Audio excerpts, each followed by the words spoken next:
Many people would argue that we've come to a critical time in this interface between humans and the natural world. And they might rightfully argue that the state of the environment is quite poor and things may look bleak. And while I agree mostly with those statements, I'm not here to depress you today. In fact, tell you a little bit of good news and to illustrate that we have made some progress. And so I'll talk to you today about my vision for a prosperous and sustainable world, which involves, of course, a greater understanding, reverence, and respect for nature.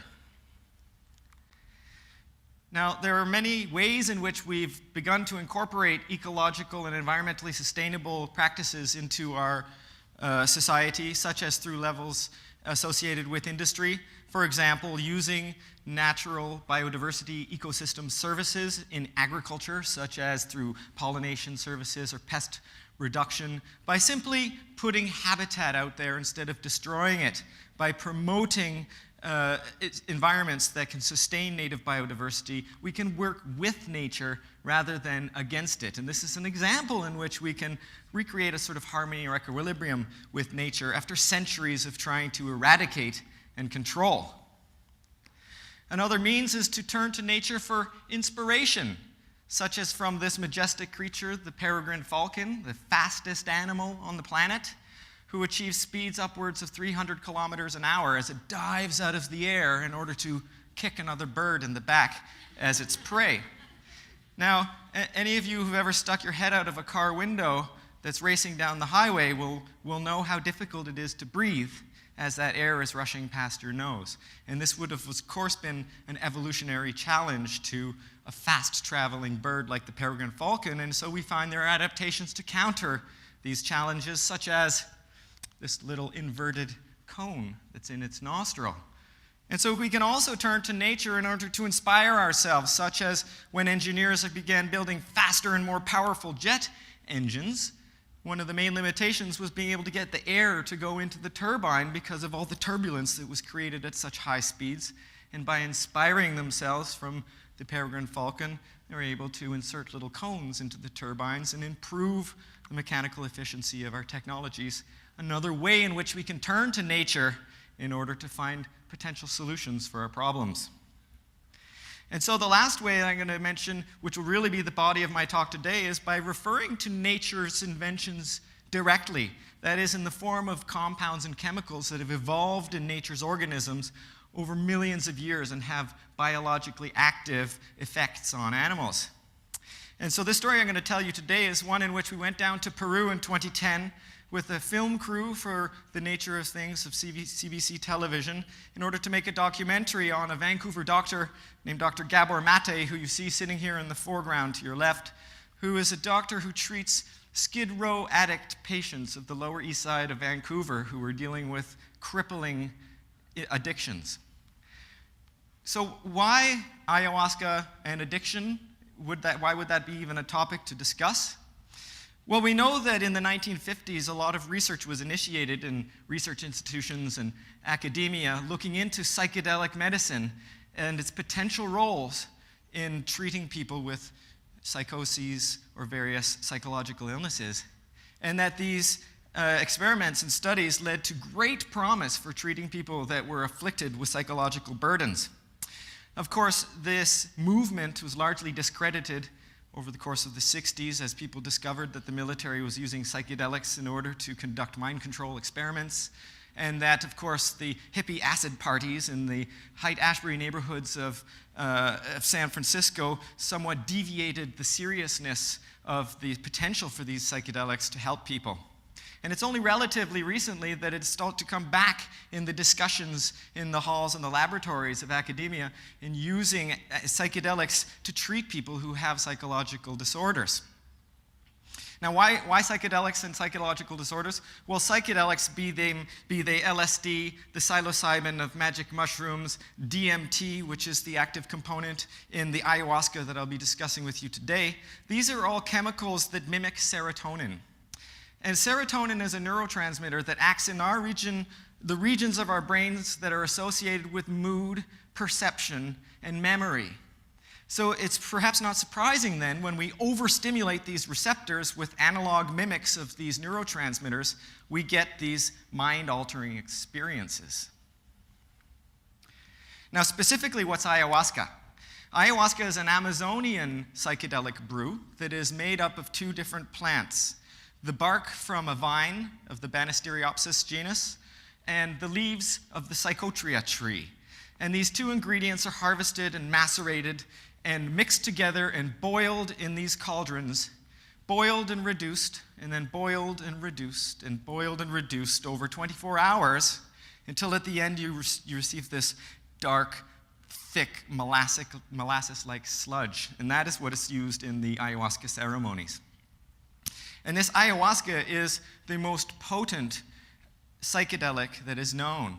In fact, its effects are so strong that the name itself has some kind of indication towards these effects. Ayahuasca is a Quechuan Amazonian term which literally translates into English as vine of the soul. And so these experiences with ayahuasca clearly give individuals some kind of profound insight into their own psyche. So in order to document these ceremonies and these effects of the psychedelic ayahuasca, we gathered up our film crew and hiked up the mountain outside of Tarapoto, Peru one Saturday afternoon, through thick Amazonian jungle, through stinging fire ant nests and biting bullet ant nests, and across raging rivers. We hiked for hours before we were met at the top of the mountain by our curanderos, or the shaman, at this open-air ceremony hut, or tambo. So we were greeted warmly, and we had time to prepare for the ceremony, which would happen after sundown. And preparation involved partly getting changed into our ceremonial white clothing, which was essential because these rites are performed in complete darkness, in pitch black, and so it's important for the curanderos, or shaman, to be able to see you through the luminescence of your clothing, because they do come over and administer some rites and songs and healing practices. And sometimes they have to prevent some wigged-out space cadets from wandering away from their little trip-out station, which is basically just a little pillow against the wall and a bucket to vomit into. So you see, part of the preparation, of course, is psychological, getting yourself ready for the experience to come.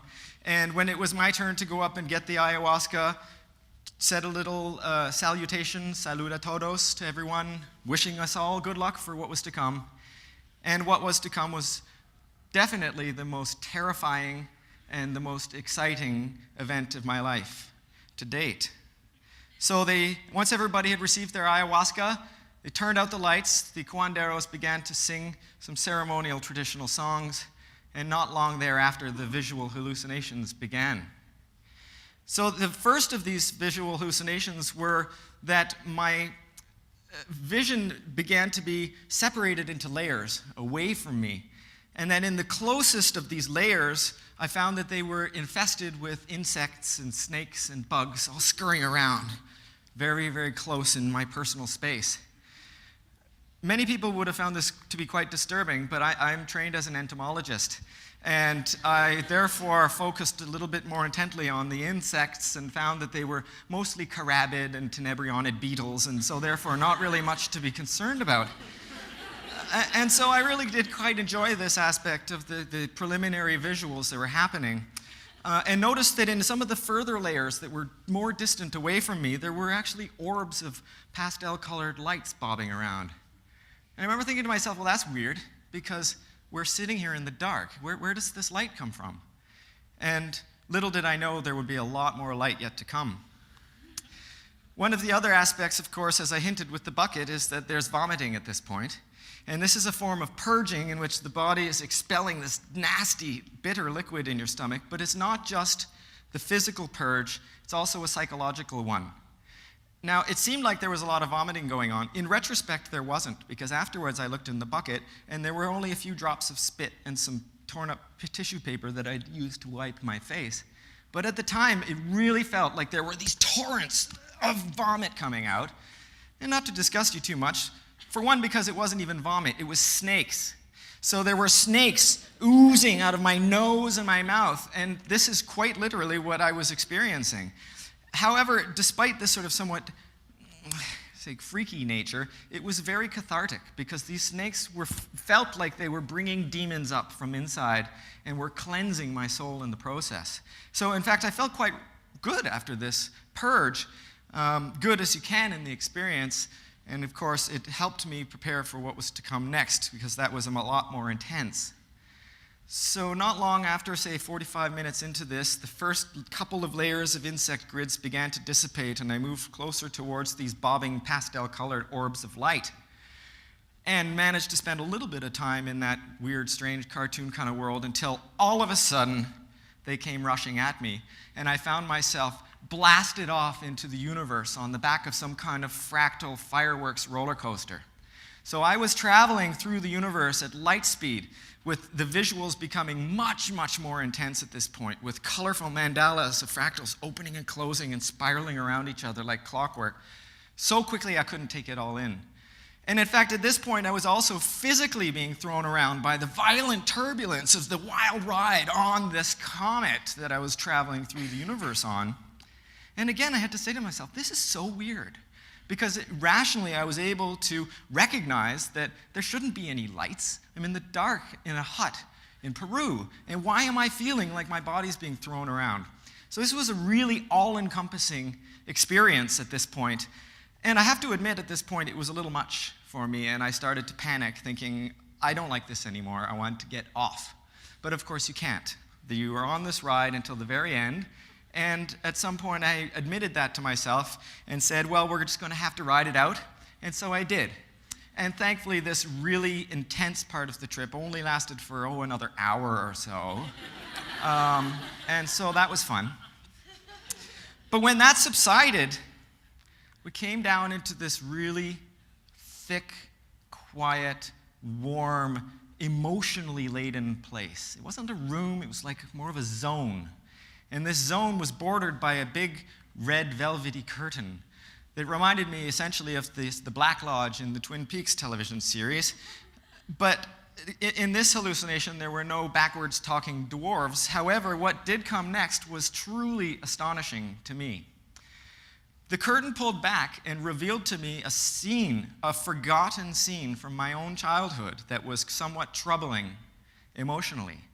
And I had forgotten about that scene probably since the very day it happened, but as soon as that curtain pulled back and I was witness to it again, I recognized it immediately as having been an important event in my life that I somehow had repressed. And what was interesting about this is while I was re-experiencing this slightly traumatic scene from my childhood, I wasn't revisiting any of the emotional trauma associated with it. It was like I was a third-party observer, impartially and objectively being able to watch my life story and to be able to determine why or how it was important to me becoming who I was as an individual. It was almost like I wasn't seeing what was happening, but I was being told why what I was seeing was important to how I became as an individual later on in my life.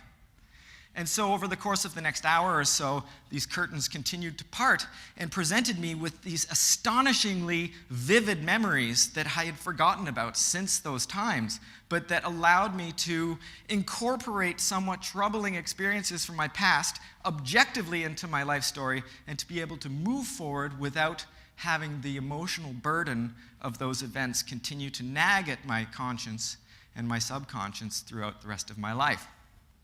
So the point here, folks, is not a story about recreational drug tourism. It's about illustrating the potential for these chemicals to help us heal ourselves, our health, our psychology, and our societies. And to recognize that, let me tell you straight, I had a pretty happy childhood. I was not burdened with a lot of emotional trauma. But even in my experience with ayahuasca, I came out with a profound understanding of the events that led up to me behaving the way I do nowadays. And most importantly, the way I behave when I don't like the way I'm behaving. And usually that those behaviors come from some kind of psychological nagging that is recessed somewhere in the back of your brain that we all carry with us more so those people that have experienced serious traumas and have much more emotional burdens that they carry. And we've already heard from some people here today that have illustrated that they have experienced those emotional traumas and they continue to carry those burdens.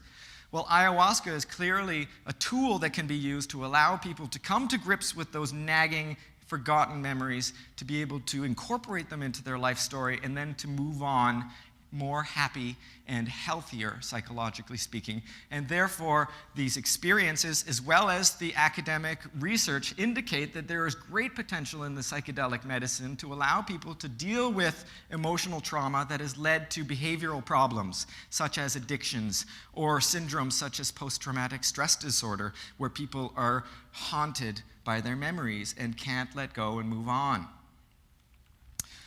So it's very interesting, of course, that these chemicals exist and have that effect. And as an evolutionary ecologist, I don't suggest that they were put here to help us or to inform us. They rather evolved in order to deter the more pervasive insect herbivores. But insects have essentially the similarly structured nervous systems as we do.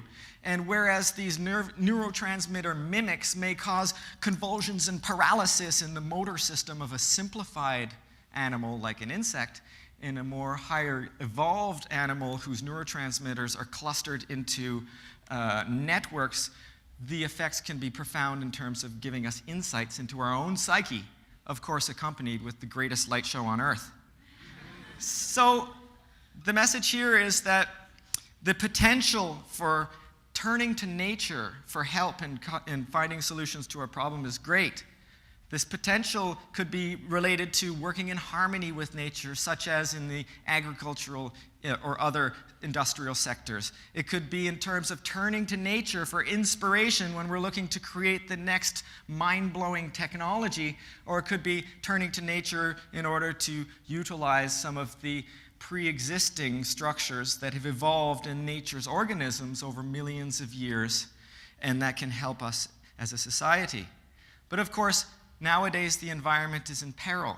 Ecosystems are under threat from human advances and habitat destruction and toxic pollution. And as we lose these ecosystem functions, we don't just lose integral fabrics of our nature, we also lose the potential for these discoveries that can help human society in the future.